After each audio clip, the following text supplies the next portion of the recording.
America's own Queen City News starts now.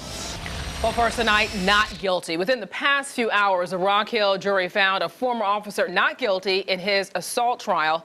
Good evening. I'm Alicia Barnes. And I'm Brian Blakely. Queen City News covered this case from gavel to gavel and was in court when the verdict was read. South Carolina Bureau Chief SHAQUIRA Speaks is in live in Rock Hill tonight with reaction. SHAQUIRA. Yeah, Brian, after 7 months of waiting for a trial, the Price family was not expecting to hear not guilty. After the verdict was read, Price got up and walked out of the courtroom visibly upset. We caught up with his mother, who was in the parking lot crying after trying to console her son. My son ain't did nothing. I always told my son, I said, whatever you do, don't think you're above the law. So he think he above the law. He had my son face all down on that ground and stuff. Nobody cared. When they gonna start caring for other people? And then when they gonna start caring for us?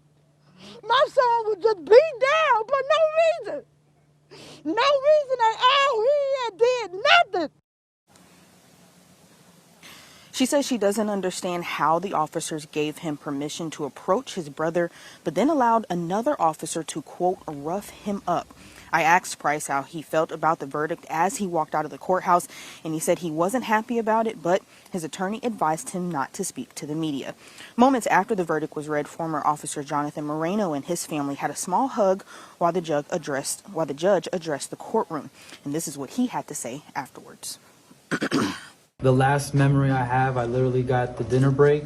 I ate lasagna with my 5-year-old and my boys at home. I kissed them, gave them a big hug, and it's the energy your kids give you, and it's what makes you strive forward. I've been stressed for a long time. It's been 7 months going through this journey, but everybody has their own path. So Moreno says his police certification has never expired, and the only thing keeping him from going back into the force was this pending charge, and he's still trying to deliberate if he's going to go back into law enforcement as well. Moreno and Price sat through a 2-day trial and nearly 10 or maybe 11 hours of deliberation before the jury reached the verdict. They had 2 questions that prevented them from getting to a unanimous decision, and ultimately the judge having to issue a soft Allen charge. I spoke with our legal correspondent, SEEMA IYER, about the holdup.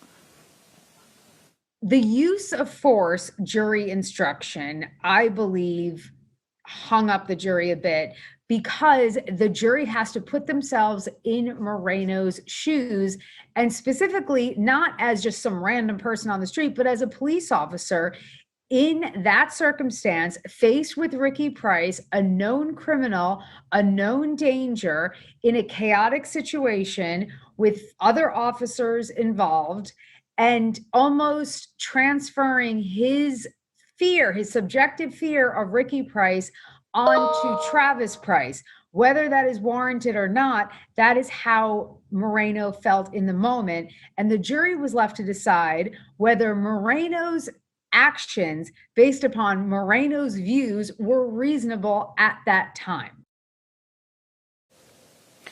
Solicitor Kevin Brackett says his team offered the best defense that they could have, including offering every bit of evidence that they had. He says he doesn't know what else that they could have done. Price's attorney says they will continue to fight for him through civil action. For now, reporting in Rock Hill, SHAQUIRA Speaks, Queen City News.